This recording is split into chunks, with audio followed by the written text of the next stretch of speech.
오늘 저와 여러분에게 주시는 하나님의 말씀의 제목은요, 이스라엘에게 승리의 은혜를 베풀어 주신 주님입니다. 이스라엘에게 승리의 은혜를 베풀어 주신 주님.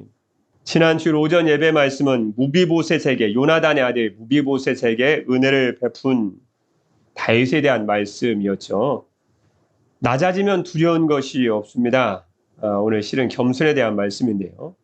가진 것을 잃지 않으려고 발버둥 칠 때 두려움에 사람은 사로잡히게 되죠. 그래서 낮아진 사람은 아무것도 두려울 것이 없습니다. 어느 거지의 아버지와 아들이 있었는데요. 홍수가 나서 온갖 물건들이, 그러니까 홍수가 나서 다 쓸고 내려가는데 온갖 물건들이 다 떠내려가는 거예요. 근데 거지 아버지와 거지 아들이 언덕에서 물끄러미 홍수에 쓸려 내려가는 가구, 냉장고, 텔레비전을 물끄러미 보고 있다가 아들이 감격스러운 마음으로 그 거지 아버지를 이렇게 얘기했습니다. 아버지, 우리는 참 행복해요. 왜요? 왜? 홍수가 나도 잃을 것이 없잖아요. 그때 아버지가 이렇게 얘기했습니다. 그게 다 아버지를 잘 둔 덕이란다. 잃을 것이 없을 때 오히려 자유함을 느낀다라는 말씀입니다. 낮아짐, 즉 겸손은 우리에게 자유를 줍니다. 놀라운 말씀이죠. 겸손한 자에게는 주님께서 주시는 참된 큰 승리의 은혜가 있습니다. 오늘은 이스라엘에게 승리의 은혜를 베풀어 주신 주님에 대한 말씀인데요. 특히 겸손한 자를 주님께서 승리하는 은혜를 베풀어 주신다라는 말씀, 결국 오늘 말씀의 포인트 초점입니다. 이제부터 다 가셔도 됩니다. 다 끝났습니다. 겸손한 자에게 승리를 베풀어 주십니다. 근데 오늘 말씀 보니까 그냥 넘어갈 수 있는 말씀들은 아닌 것 같습니다. 중간 정도 말씀 계속 보면요. 원래 오늘 사무엘하서 10장 말씀은요, 8장 말씀에 8장에 다윗의 정복 전쟁에 이은 다윗의 2차 정복 전쟁에 관한 기록입니다. 이것을 통해서 다윗은 당대의 큰 전성기를 구가하게 되는데요. 결국은 그의 왕권이 강화되어서 대외적으로 전쟁에 승리하고 대내적으로도 왕권이 강화되므로 당대의 큰 전성기를 이제 누리게 됩니다. 그럼 오늘 전쟁이 다윗의 2차 전쟁, 2차 정복 전쟁이기 때문에 그 내용을 잠깐 살펴볼 필요가 있네요. 왜 하나님께서 다윗이 이토록 다윗과 이스라엘에게 승리의 은혜를 베풀어 주셨는가? 거기까지 오면 이제 오늘 말씀이 큰 은혜를 받으시고 끝날 것인데요. 오늘 말씀의 내용 간단합니다. 1절부터 14절까지의 말씀은 암몬의 수도가 랍바입니다. 암몬 랍바입니다. 랍바 제1전투입니다. 왜 제1전투가? 나중에 뒤로 가면 제2전투가 또 나옵니다. 결국 거기서도 주님이 승리하게 하시는데요. 암몬이 겁없이 다시 다윗과 이스라엘 백성과 전쟁하는 바람에 다시 크게 패하죠. 그래서 제1차 랍바 전투입니다. 랍바 제1전투. 이 말씀 쉽게 말씀드리면요. 결국 1절과 14절의 말씀의 내용은요. 이스라엘과 암몬을 위시한 자그마치 5개국 연합국이 전투를 벌인 장면입니다. 그래서 암몬의 수도 랍바 부근에서 격돌한 전투기 때문에 랍바 제1전투다 이렇게 얘기하는 거죠. 그러면 두 번째 전투는 15절부터 19절까지 말씀인데요. 여기도 지명을 중심으로 전투 이름이 붙여졌겠네요. 여기는 요단 동편의 헬람이라는 곳에서 원래 처음에는 암몬과 아람 사람들이 5개국 연합국이 모여서 이스라엘과 전쟁을 한 것인데요. 헬람 전투는 이제 안 됩니다. 암몬은 이제는 못 나옵니다. 이제 당분간 못 나옵니다. 놀래갔으면 이제 성에 들어가서 가만히 있는데요. 그리고 나머지 아람의 헤이더 디저럴이라는 하다데셀인 자가 암몬의 지금 종주국 역할하고 종주 역할을 하고 있거든요. 그래서 그때 아람의 모든 도시는 도시국가 형태를 이루고 있었습니다. 모든 도시국가의 종주국이 바로 하다데셀이 다스리는 나라, 그 도시국가거든요. 그래서 하다데셀 안 되겠다. 그래서 이건 팔레스타인의 지역에 대한 이건 패권을 다투는 큰 싸움이 아니냐 이렇게 여긴 거예요. 하다데셀이. 이거 다윗이 가만두면 안 된다. 다윗은 막 신흥국으로 막 성장하고 있었거든요. 그래서 실에 암몬이 이스라엘에 보낸 자신의 아버지가 죽었을 때 사신 보내는 일로 문제가 발생하는데 잠시 후에 살펴보겠지만요. 왜 사신 보낸 이스라엘 백성들의 사신을 모욕했는가? 이스라엘 백성들이 그를 위시한 다윗을 왕으로 한 이스라엘 백성이 막 신흥 왕국으로 팔레스타인에만 커가고 있기 때문에요. 그 주변에서 그 다스리고 지배하고 있었던 나라들이 긴장하지 않을 수 없었습니다. 신 이스라엘과 다윗을 마음으로 두려워했죠. 시기하고 질투한 마음을 들였고요. 그래서 암몬과 아랍이 처음에 라빠 제전투에서 한번 이스라엘 백성 붙었다가 대패를 하는 바람에 15절에 19절 말씀에는 이제 아람은 실제적으로 팔레스타인의 아주 강국이었거든요. 도시국가로 아마 나눠지긴 하지만 실제적인 강대국들이 아람 도시국가들이었습니다. 그들이 연합전선을 펴서 다 모아가지고, 속된 말 다 쓸어 모아가지고 이제 다시 다윗에게 이제 도전을 한 거죠. 그것이 헬람이라는 곳에서 모였기 때문에 요단 동편 헬람이요. 그래서 헬람 전투라 불립니다. 그것이 15절에서 19절까지 말씀입니다. 그럼 이스라엘 백성을 승리케 하신 주님에 대한 말씀 보시기 전에 어떤 도대체 과정을 거쳐서 이스라엘 백성이 암몬과 아랍 그리고 아랍 국들의 모임을 이길 수 있었는가? 그 전쟁의 내용이 흥미롭기 때문에 잠깐만 살펴보도록 하도록 하겠습니다. 먼저 1절 말씀입니다. 1절입니다. 시작입니다. 그 후에 암몬 자손의 왕이 죽고 그의 아들 한운이 대신하여 왕이 되니. 아멘. 그러면 암몬 자손의 왕이 죽었는데 이 왕이 누굴까요? 사무엘상서 11장 1절 말씀에 보면요. 사울 당시에 이스라엘 아마 여러분 기억나실 것입니다. 길란 야베스를 공격했던 그러나 실패했죠. 그 왕인 암몬 왕 나하스의 죽음을 의미합니다. 그리고 그 아들인 헤이넌, 이 한온이라는 자가 왕이 됐던 거죠. 그러면 좀 그 과정에 일이 있습니다. 무슨 일이냐면 다윗과 사울이 대적 관계였지 않습니까? 원래는 사울이 그냥 일방적으로 다윗을 죽이려 했던 것이고요. 그때 암몬의 왕인 나하스가 생각하기에 사울과 지금 적대적인 관계가 있었기 때문에 다윗을 도와주겠다는 생각이 든 거예요. 그래서 그때 다윗이 사울에 비해 도망 다닐 때 다윗을 도와준 게 있거든요. 그게. 그래가지고 다윗이 그 은혜를 잊지 않은 거예요. 그 다음에 언제예요? 이스라엘 왕이 된 다음에. 그래서 왕이시여 지금 암몬왕 그 나하스 있지 않습니까? 왕께서 사울의 사울의 손을 피해서 도망 다닐 때 그 은혜를 베풀어 주셨는데 그 조문객이라도 보내야 되지 않겠습니까? 지금 다윗도 그런 마음을 갖고 있었거든요. 그래서 사절단을 보냅니다. 그게 2절 말씀입니다. 2절입니다. 다윗이 이르되 내가 나하스의 아들 한운에게 은총을 베풀되 그의 아버지가 내게 은총을 베푼 것 같이 하리라 하고 다윗이 그의 신하들을 보내 그의 아버지를 조상하라 하니라. 다윗의 신하들이 암몬 자손의 땅에 이르매. 중간 말씀에 보니까 그의 신하들을 보내 내게 은총 베푼 그 은혜를 내가 좀 갖고 싶다. 다윗이 이스라엘의 사절단을 보냈습니다. 여기까지 이해되시면 믿습니다. 그래서 3절 말씀에요. 근데 이제 문제가 됐죠. 암몬 자손 3절인데요. 암몬 자손의 관리들이 생각하기에 다윗은 위험한 인물이라고 생각한 거예요. 가뜩이나 자기도 지금 세력을 못 피고 있는 때인데 사무엘상 8장 말씀 대패라는 얘기 있거든요. 이스라엘. 마음에 시기질투 생겼죠. 다윗이 암몬이 위험한 생각했죠. 실은 고고학적 연구를 해서 그 라빠성을 암몬의 수도 라빠성을 다 파봤는데요. 이게 안에 정탐을 하지 않으면 그 라빠라는 도시를 무너뜨리는 거의 불가능하답니다. 그러니까 암몬의 자손의 관리들이 생각할 때 어떤 오해를 하는 거예요. 시기질투 마음도 신흥국인 이스라엘에 대한 시기질투 마음 생긴 데다가 라빠를 무너뜨리지 못할 것 같으니까 지금 우리의 성을 정탐하러 들어왔구나 이렇게 여긴 거죠. 고고학적 발견에 의하면 정탐을 안에 성을 구체적으로 돌아다니고 조사를 안 하면 이건 라빠라는 성은 결코 거의 무너뜨린 거의 불가능하게 뒤치워졌답니다. 그래서 3절 말씀처럼요. 암몬 자손의 관리들이 그들의 주 다음 왕이 이어받은 한운에게 말하되 왕은 다윗의 조객을 당신에게 보낸 것이 왕의 아버지를 공경하는 줄로 여기시나이까. 다윗이 그의 신하들을 당신에게 보내 이 성을 엿보고 탐지하여 함락시키고자 함이 아니니까. 우리 성 함락시키기 어려우니까 지금 사절들이라는 핑계를 대고 왕 이 성 라빠성 내부를 조사로 왔습니다. 그렇게 얘기한 거죠. 뭐 눈에 보기에는 뭐밖에 안 보인다고. 다윗은 선한 마음으로 했으면 선한 눈으로 봤어야 되는데 문제는 자기들이 약하니까 그렇게밖에 안 보이는 거예요. 그러니까 내가 검은 안경을 쓰고 있으면 세상은 다 검어 보여요. 왜 이렇게 검지? 선글라스 벗어. 선글라스. 지금 해변인 줄 알아? 그러니까 우리가 파란 안경 쓰면 다른 사람 다 눈동자가 파래요.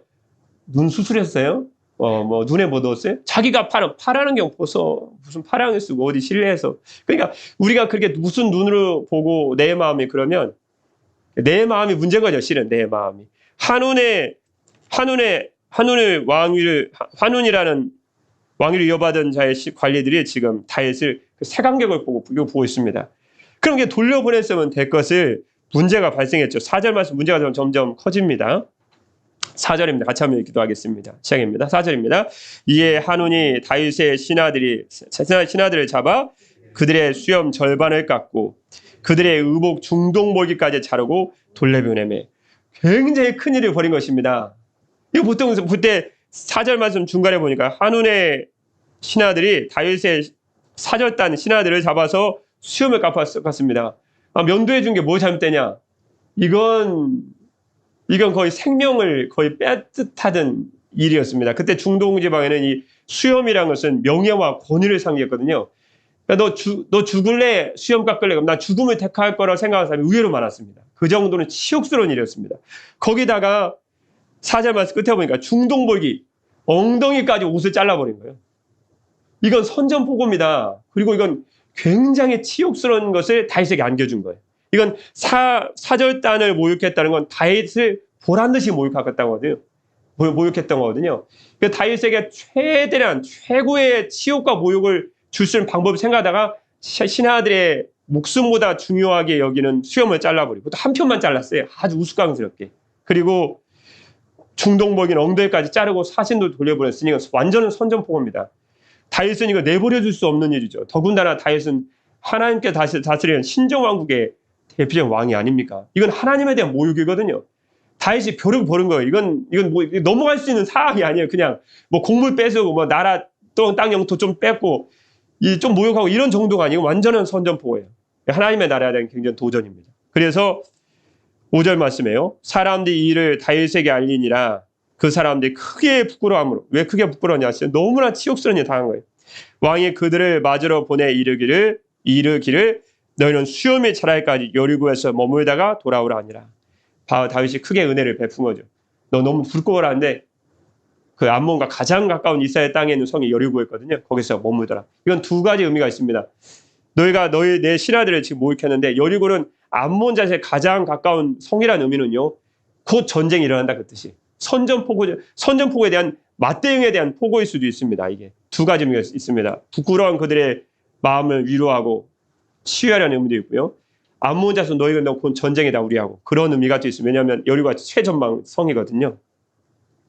그래서 6절 말씀에도 보아도 이제 암몬 자손이 난리가 났죠. 근데 암몬 자손 혼자 힘으로는 결코 다윗의 이스라엘 왕국이 이길 수 없습니다. 왜냐하면 3회상서 8장 말씀에도 보면 다윗과 그의 이스라엘 왕국에게 암몬이라는 나라 크게 패해서 두 줄기를 사람 죽이고 한 줄기를 사람 살인 거 기억나지 않습니까? 줄자가자 재는 게 아니고요. 끝까지 저항했던 3분의 2의 사람은 죽였거든요. 그걸 암몬 자손들이 알고 우리가 다윗과 이스라엘 나라들을 모욕하긴 했지만 이건 가만히 있다가는 우리의 라빠성 그냥 무너진 일이다 생각하고요. 지원병들을 모집합니다. 용병들이에요. 근데 용병들의 수가 상당히 굉장히 많습니다. 용병들의 수가요. 6절 말씀에 보면요. 네 나라의 용병을 모집합니다. 암몬 자손들이 자기들이 다윗에게 미움이 된 줄 알고 여리고에다가 사신도 죽어보니까 곧 전쟁 나겠구나. 우리가 선전포고했지만 큰일이다. 우리가 지금 뭔 짓 했냐. 그래서 암몬 자손들이 사람을 보내 벤롭 아람 사람. 나머지 세 개 나라는 다 아람 사람들입니다. 지금 아람 사람들은 소도시국으로 통일왕국 이루지 않았기 때문에요. 벤롭 아람 사람이죠. 소바 또 아람 사람입니다. 보병 2만 명을 얻었습니다. 역대 상서 말씀 보면 보병만 얻은 게 아니고요. 기마병 병거까지 다 지금 모은 것입니다. 마아가도 아람 사람입니다. 마아가 왕입니다. 마아가 아람입니다. 또 그의 사람 1000명을 모집했습니다. 돕 사람은 아람과 암몬의 중간 도시입니다. 여기는 아람 사람이에요. 그런데 12,000명입니다. 그런데 도합하면 33,000이죠. 이건 그 당시에 전쟁하는 전투병력으로 굉장히 많은 것입니다. 기병, 마병, 보병까지 다 모은 거예요. 그럼 아무리 용병이지만 정말 이건 긴장해야 될 상황인데요. 7절 말씀 보니까 대부분의 용병의 대부분은 아람 사람이었습니다. 방금 살펴봤던 것처럼요. 세 나라는 다 아람 사람의 소도시 국가였습니다. 7절 말씀 보면요. 다윗이 듣고 요압과 용사의 온 무리를 보내매, 여기 온 무리는 정예병력을 모인 것입니다. 전체 이스라엘 무리를 의미하는 단어가 아니고 정예병력을 모였습니다. 그래서 8절 말씀이에요. 암몬 자손은 나와서 성문 어귀, 즉 라빠죠. 라빠 어귀에 진을 쳤고 지금 협공하려는 것입니다. 이스라엘 백성들 수가 적으니까요. 소바와 르홉 아람 사람과 돕과 마아가 사람, 즉 3만 3천의 용병들은요. 따로 에드바라는 들에 지금 있었습니다. 여기는 암몬과 약 6km 정도 떨어진 곳이었는데 메드바입니다. 메드바. 라빠, 암몬의 수도 라빠. 그 앞에 지금 암몬이 군사가 진을 쳤죠. 어귀에, 문의 어귀에요. 그리고 암몬의 수도 라빠 남방 약 6km 지점에 메드바들이에요. 이들은 기병 위주로 많았기 때문에 왔다 갔다 많이 해야 되잖아요. 자유롭게. 그래서 여기에 4개국 연합군이 지금 기병, 보병, 역대 상황을 같이 보고 있습니다. 같은 내용이 거기 나와 있거든요. 기병, 보병, 마병까지 지금 3만 4천이 쫙 깔려 있습니다. 그러면 이스라엘 백성 어디 있을까요? 암몬의 수도 라빠와 4개국 연합군의 진을 치은 보병, 기병, 마병에 있는 메드바라는 들의 중간에 딱 낀 거예요. 완전 협곡입니다. 이건 살아남을 방법 별로 없습니다. 그래서 주님이 그 이스라엘 군대를 이끄는 최고의 장수가 지금 요압인데요. 요압에게 주님이 지혜를 주신 것 같습니다. 9절 말씀이에요. 요압이 자기와 맞서 앞뒤에 친 적진, 뭔지 아시겠죠? 라빠성 문어교에 있는 암몬 자손의 군대.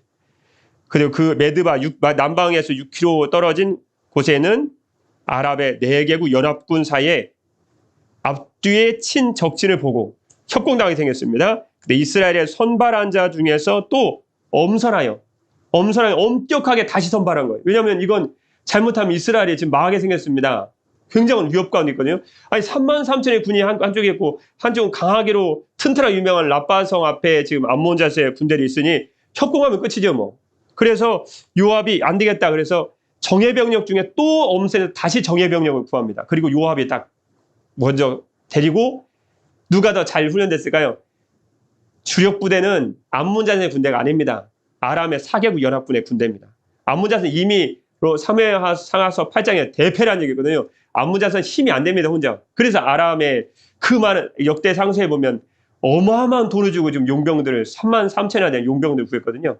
그래서 요압이 정예병력 중에 또 빼서 엄선하여 정예병력 중에 그 중에서도 정예병력을 빼서 암몬 자손을 공격하려고 했던 거죠. 나머지는 자신의 동생이면서 부장인 아비새 수하에 맡겨서 라빠성 앞에 문어교에 있는 암몬 자손과 지금 대진하고 있습니다. 10절 말씀이에요. 그 백성의 남은 자를 그 아우 아비새의 수하에 맡겨 암몬 자손과 싸우려고 진치게 하고. 여기가 이해되시 믿습니다. 근데 11절 말씀이에요. 이르되 만일 아람 사람이 나보다 강하면 내가 나를 돕고 만일 암몬 자손이 너보다 강하면 내가 가서 너를 도우리라. 요압이 이끄는 정예병력 중에 정예병력이 3만 3천의 기병, 보병, 마병까지 3만 3천이 쫙 깔려있는 아람의 4개국 연합국을 친다는 것은 이건 굉장히 위험부담 있는 것이었습니다. 성공 확률이 반반이었어요. 주님 도와주면 100%겠지만요. 그렇기 때문에 이 요압도 자신이 별로 없는 거예요. 그래서 내가 위험하면 네가 나 도와라. 그러나 네가 위험하면 내가 돕겠다. 이렇게 된 거죠. 그래서 양쪽 사이에 나눠서 지금 전쟁하고 있습니다. 근데 오늘 말씀은 실은 가장 중요한 말씀, 이것만 사랑하는 성도님들이 기억하시면 되겠는데요. 12절 말씀은 꼭 기억하셔야 되죠. 요압이 이렇게 얘기합니다. 참 요압은 처음에 믿음의 사람이었던 것 같습니다. 12절입니다. 너는 담대하라. 우리가 우리 백성과 우리 하나님의 성읍들을 위하여 담대히 하자. 여호와께서 선히 여기시는 대로 행하시기를 원하노라 하고. 결국 12절 말씀 잠시 후에 여호와께서 이스라엘 백성을 승리하게 하신 승리의 은혜를 베풀어 주신 말씀에서 결론적인 말씀 12절 말씀 꼭 살펴봐야 되기 때문에요. 여기는 아껴두시고요. 결국은 싸움의 결과가 어떻게 됐을까요? 결국은 이겼습니다. 13절 말씀이에요. 요압과 그와 함께한 백성이 아람 사람을 대항하여 싸우려고 나아가니 가깝게 막 쫓아간 거예요. 그때 그들이 그 앞에서 아람 사람 4개국이 정신없이 도망갑니다. 갑자기 요압이 무서워 보이는 거예요. 얼굴이 사자처럼 코끼리처럼 보이는지 도망가는 거예요. 그랬더니 14절 말씀에 암몬 자손 군대는 주력 부대가 아닙니다. 그냥 같이 나온 거죠. 그때 암몬 자손은 아람의 사격구 연합군, 즉 14절 중간 말씀이에요. 아람 사람이 도망을 보고 그들도 부장인 아비스 앞에서 도망하여 성읍으로 들어간지라. 아이고 나 살려라. 그리고 라빠라는 성으로 쏙 들어가 버렸어요. 전쟁 끝난 것입니다. 그냥 이렇게. 근데 문제는 15절 말씀부터 보면 하다데스는 가만히 있을 사람이 아니죠. 이건 팔레스타인 패권이 담긴 너무 중요한 전쟁이었거든요. 안 되겠다. 암몬은 원래 이스라엘이 패했으니까 내버려 두고 해는 그냥 거기 라빠에 잘 숨어 있으라고 이스라엘 백성은 아람 사람들, 아람 군대를 다 불러 모은 거예요. 왜냐하면 하다데스를 이끄는 도시 국가가 아람의 종주국이거든요. 모든 나라에 지금 다스리고 있습니다. 그래서 16절 말씀에도 보니까요. 하다데셀이 이제 헬람 전투죠. 하다데셀이 사람을 보내 강 건너쪽에 유브라데 강입니다. 유브라데 강 건너쪽에 있는 아람 사람을 불러내매 그들이 헬람에 이르니 하다데셀의 군사령관 소박에 그들을 거느린지라. 결국 헬람이란 곳에 아람 군대의 모든 아람 사람들과 이스라엘의 총 병력이 다 모였습니다. 보면 총 병력이 모였다는 말이 어디 있을까요? 17절 말씀에 보면 나와 있습니다. 17절 말씀이요. 시작입니다. 어떤 사람이 다윗에게 알림해 그가 온 이스라엘을 보고 요단을 건너 헬람에 이름에 아람 사람들이 다윗을 향하여 진을 치고 더불어 싸우더니. 아멘. 전에는 우리 7절 말씀에 온 무리는 정예병력들만, 요압이 이스라엘 정예병력들만 이끌고 왔는데요. 이제는 보통 큰 싸움이 아닙니다. 팔레스타인은 완전히 패권을 가지고 큰 싸움이 붙은 것입니다. 헬람이라는 곳에. 그래서 헬람 전투인데요.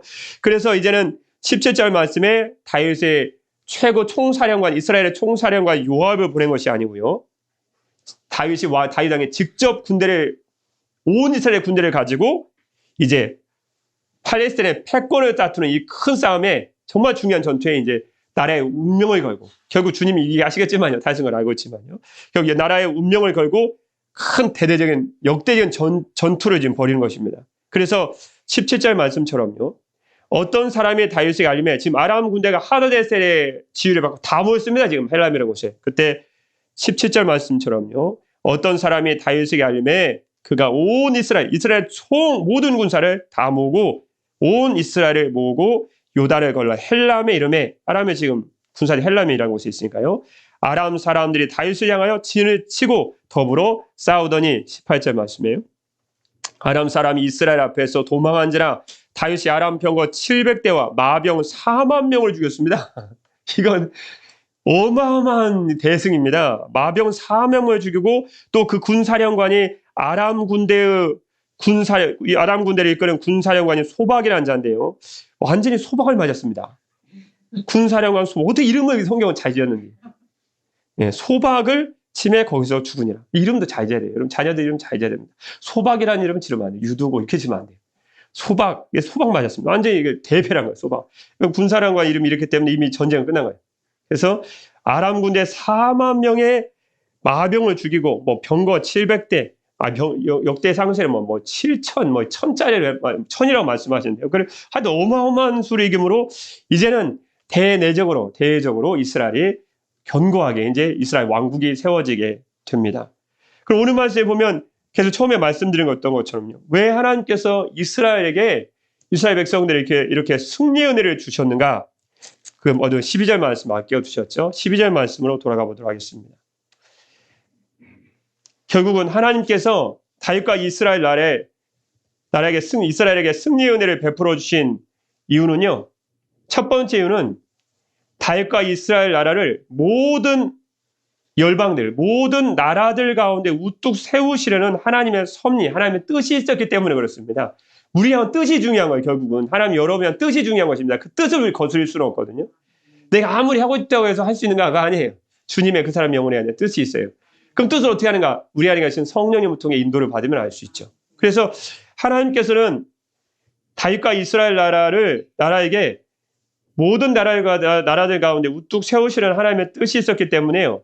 그래서 실은 암몬 자손이 아람의 4개국 앞에서 5개국 연합국을 이뤘고요.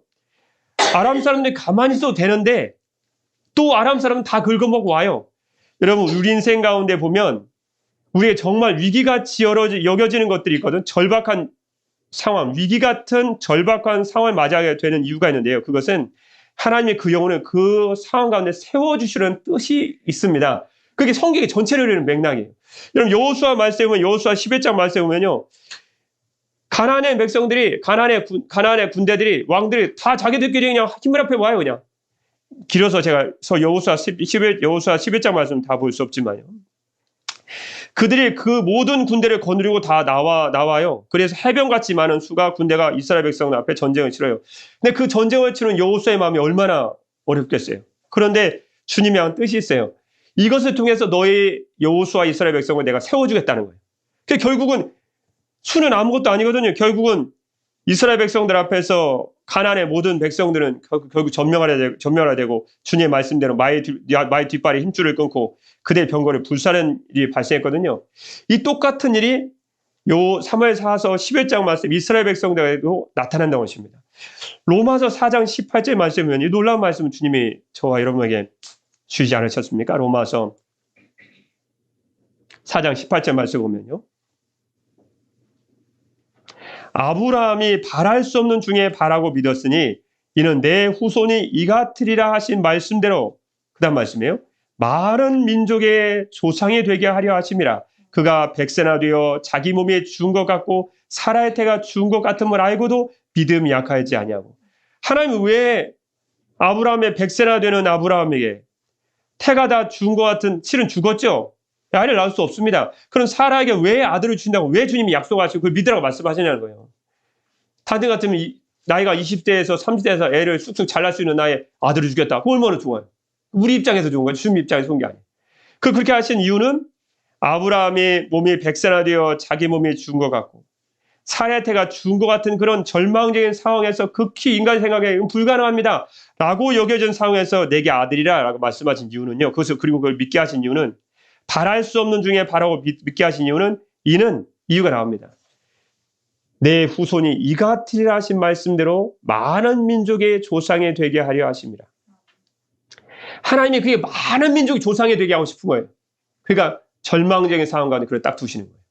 그러니까 하나님은 항상 우리를 어려운 상황 가운데 두시는 이유는요. 하나님은 정말 좋은 걸 베푸고 싶으신 그 영혼을 민족 가운데 세워주고 싶으신 하나님의 일에 우뚝 세워주고 싶으신 하나님의 마음이 있으는 거예요. 그러면 절망적인 가운데 두는 거예요. 그걸 믿으라는 거예요.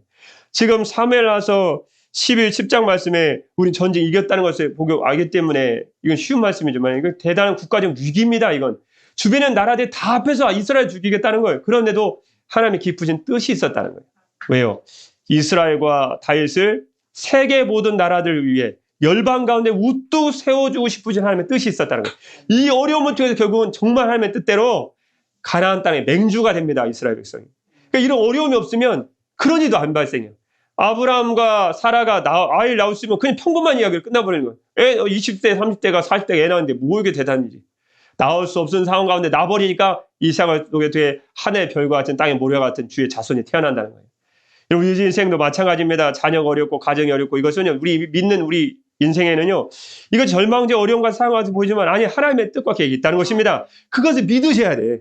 그게 하나님의 뜻이에요. 그래서 신명기서 8장 16절 말씀에 보면요. 마침내 내게 복을 주려 하시면느니라.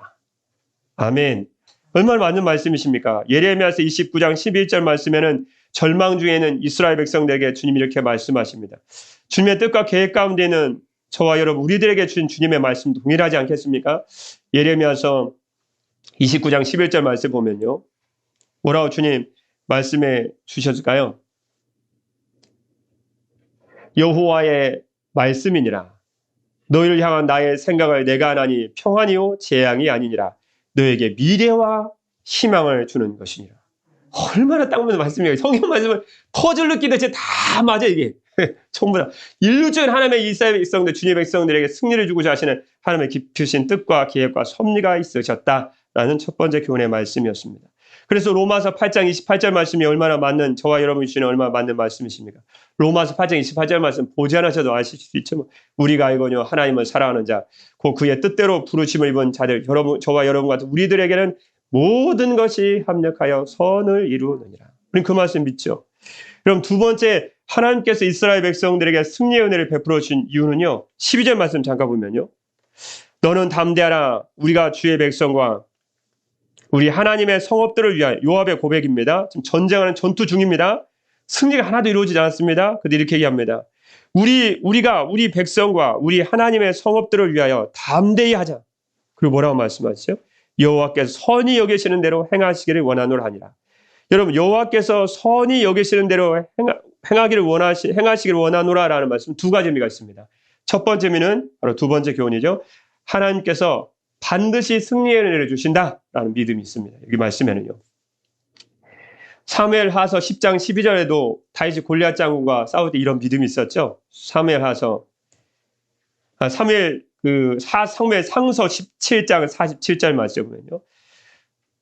또 여호와의 구원하심이 골리앗 장군 앞에 두고 하는 다윗의 말입니다. 여호와의 구원하심이 칼과 창에 있지 아니함을 이 무리에게 알게 하리라. 그리고 뭐라고 말씀했을까요? 전쟁은 여호와께 속한 것인즉 그가 너희를 우리 손에 넘기시리라. 전쟁이 끝나도 안 했어요.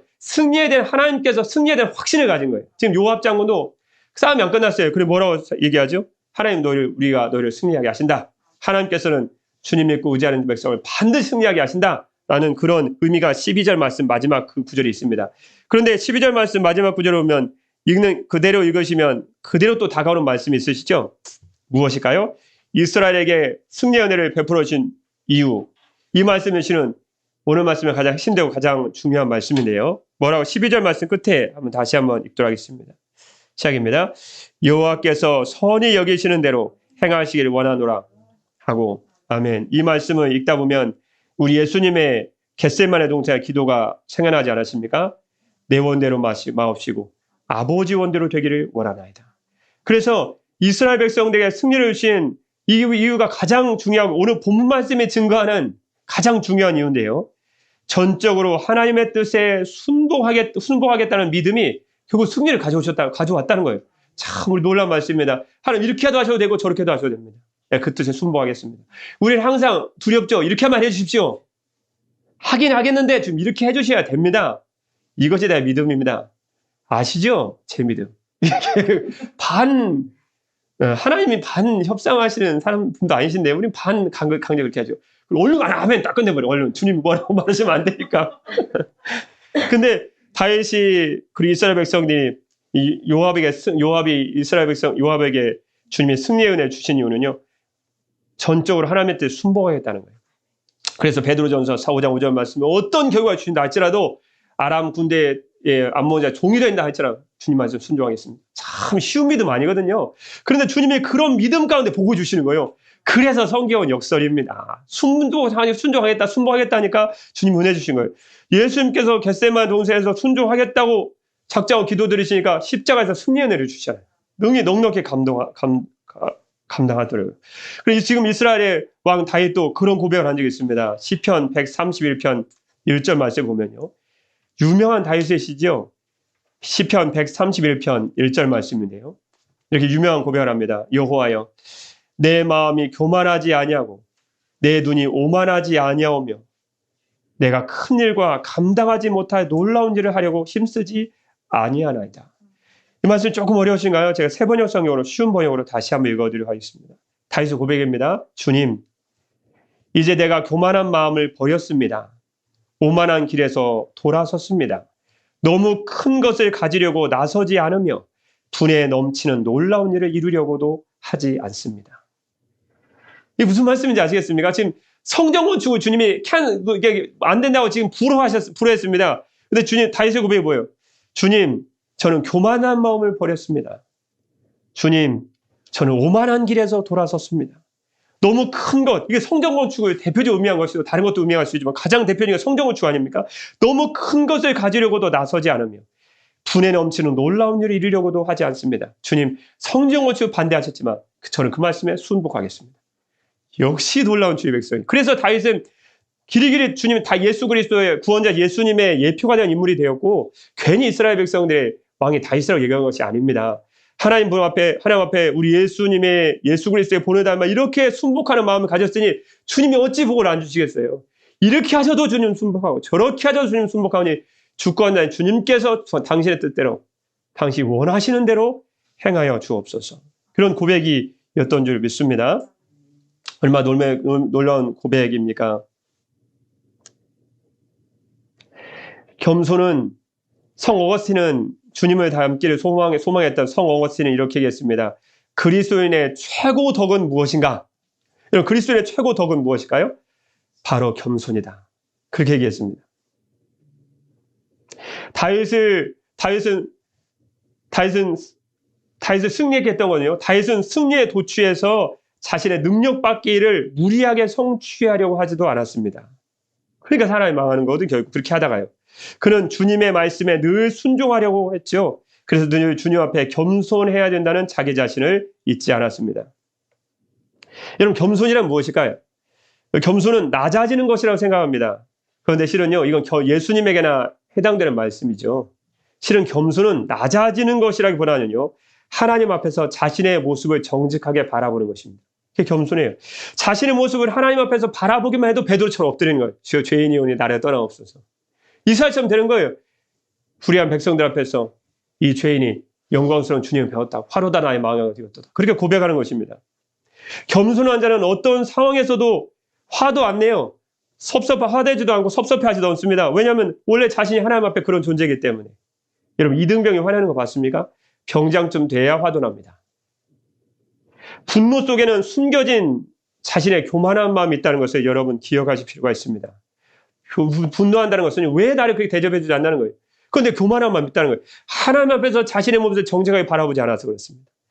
여러분, 겸손은 주님 앞에서 나 자신을 바라보는 것입니다. 그러면 그 영혼이 겸손하지 않을 수 있는 줄 믿습니다. 겸손할 수 있는 줄 믿습니다. 마지막 이야기하고 이제 마치겠습니다. 여러분, 지동설을 주장했던 분이 코페르니쿠스죠. 코페르니쿠스는 폴란드가 낳은 위대한 수학자요, 천문학자요, 저수가이기도 했는데요. 그 당시 온 세상이 지금 천주교를 중심으로 해서 천동설을 믿고 있었을 때, 천동설은 태양의 지구주위를 돈다는 거죠. 그런데 이때 지구가 태양주위를 돈다는 경이적인 이론을 얘기합니다. 그것이 요즘 과학책에는 너무나 당연스럽게 여겨지는 지동설이죠. 지구가 돈다는 거죠, 태양주위. 이건 천주교에 대한 교권주의를 가진, 천주교의 교권주의에 반대하는 거기 때문에 목숨과 생명을 거는 일인데요. 코페르니쿠스는 무엇보다도 하나님을 경외하는 사람이기 때문에 자신이 갖고 있던 신념, 하나님께서 지구가 태양주위를 돌게 하셨다는 이 지동설한 믿음을 버리지 않았습니다. 그는 하나님에 대한 깊은 경외감을 갖고 있던 사람인데요. 그래서 그의 믿음은 변할 수가 없었죠. 그가 주목할 만한 사실은요, 그가 약한 몸으로 일생을 마칠 무렵에 자기가 이제 주님 나라에 갈 때가 된 거죠. 소천할 때가, 주님의 부르심을 받을 때가요. 그가 약한 몸으로 일생을 마칠 무렵에 그는 자신을 과학자나 천문학자나 자랑스러운 저술가로 여기지 않았습니다. 단지 그는 하나님의 은혜를 필요로 하는 한 죄인으로 여겼습니다. 또 그의 무덤 앞에도 묘비가 있었는데요. 그는 자기의 무덤의 묘비에 이렇게 이와 아래와 같이 써달라고 사람들에게 부탁했습니다. 당대 유명한 천문학자요, 과학자요, 저수가 그가 자신의 죽음 앞에 있는 무덤에 뭐라고 쓰라고 했을까요? 이렇게 자신의 신앙의 고백을 써놓으라고 부탁을 했습니다. 주님, 코페르니쿠스의 고백입니다. 주님, 저는 주님이 베드로에게 보여주신 그 친절을 간구하지 않습니다. 또는 바울에게, 묘비에 쓰여진 내용입니다. 또는 바울에게 내려주신 은혜를 간구하지도 않습니다. 다만 주님과 함께 달렸던 강도에게 베푸신 그 자비만을 구하나이다.